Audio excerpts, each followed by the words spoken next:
Hello everyone, this is Rajani. Welcome back and welcome back to my YouTube channel. এই ভিডিওটা গত 2 মাস আগের video, এডিটের কারণে আপলোড করা হয়নি আর আমি একটু বেশি আলসেমি। যাই হোক, এই যে মহিলাটাকে দেখতে পাচ্ছ, she is my best friend Sangeeta. ওর সঙ্গে প্রায় 10-12 বছর কোনো যোগাযোগ ছিল না, কারণটা বলছি। কারণ ওর স্কুল, ওর জায়গা, আমার জায়গা সব কিছুই চেঞ্জ হয়ে গেছিলো। মানে আর যে যার লাইফ নিয়ে আমরা ব্যস্ত ছিলাম, সত্যি কথা বলতে। আর মানে যে কখনো সেই সময়টা আসলে আমাদের হয়নি দুজনের কারোর, যে আমরা আবার একসাথে হব কি না এটাও মানে, যাই হোক, এখন সোশ্যাল মিডিয়ার কারণে আমরা আবার একসাথে হতে পেরেছি।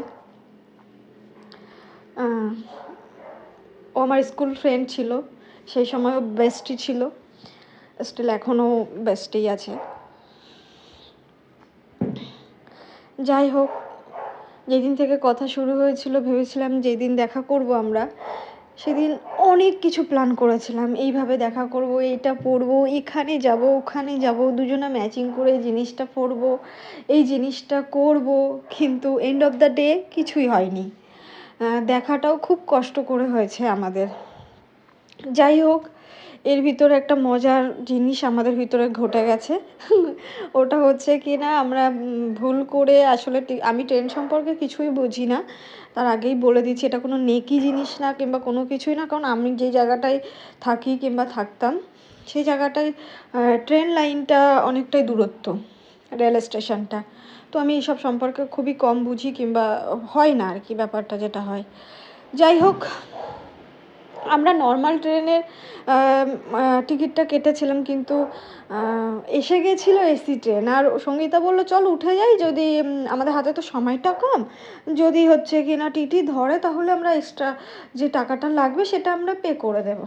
কিন্তু যেটা হয় সেটা একদম হয়েছিল, আমাদেরকে ধরেছিল এবং টিটি যে টাকাটা আমাদের কাছে করে সেটা প্রচুর একটা হাই একটা অ্যামাউন্ট।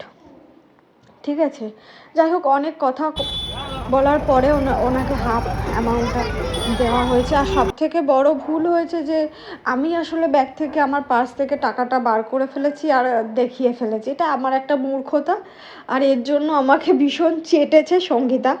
মানে ট্রেন থেকে নেমেই ও 1 ঘন্টা চেটেছে আমাকে।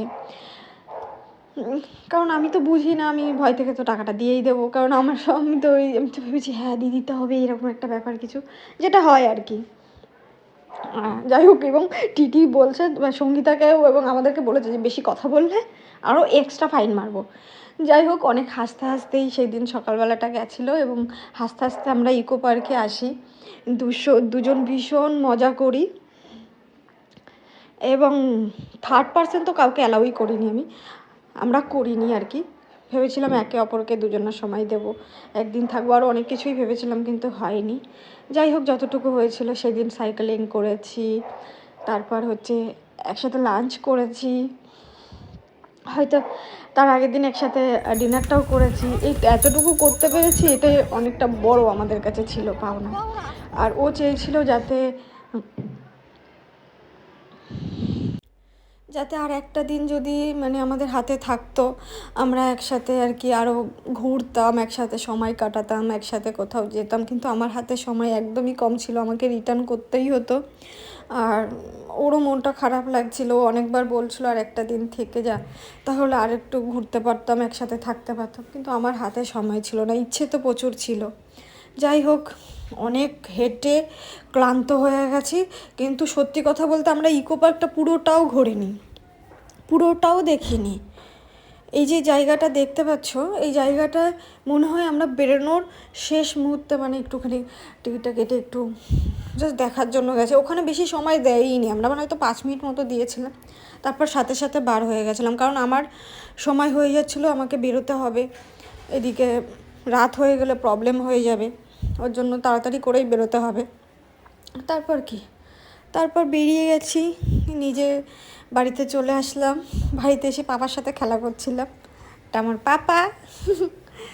তারপর তোমাদের যদি আমার এরকম ভিডিও ভালো লাগে তো প্লিজ সাবস্ক্রাইব করে দিও, আমি চাই তোমরা সাবস্ক্রাইব করো।